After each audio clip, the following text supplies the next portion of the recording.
আজ 12ই September. Hamster কম্বার daily combo কার্ডসগুলো কি চলুন দেখে নিই। প্রথম কার্ডটা আমরা মার্কেটস থেকে পাবো টপ 10 সিএমসি পেয়ার্স নামে। প্রথম কার্ডটি আমরা নিয়ে নেব। এখন চলুন দ্বিতীয় কার্ডটি খুঁজে বের করি। ভিডিওটি ভালো লাগলে সবাই লাইক কমেন্ট করে দিবেন। দ্বিতীয় কার্ডটি আমরা স্পেশালের ভিতরে পাবো। স্পেশাল থেকে নিচের দিকে যাব এবং দ্বিতীয় কার্ডটি খুঁজে বের করব। দ্বিতীয় কার্ডটি হচ্ছে আজকের দ্বিতীয় কার্ডটি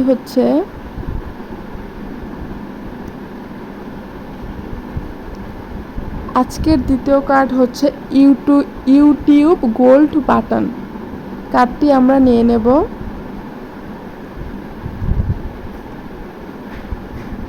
এখন চলুন আমরা তৃতীয় কার্ডটি খুঁজে বের করি। তৃতীয় কার্ডটি স্পেশালস থেকেই পাবো, villa for the DV team থেকে। এই কার্ডটি আমরা নিয়ে নেব। হ্যামস্টার ডেইলি কম্বো এগুলোই আজকের। ভিডিওটি ভালো লাগলে সবাই চ্যানেলটি সাবস্ক্রাইব করে দিবেন। ধন্যবাদ।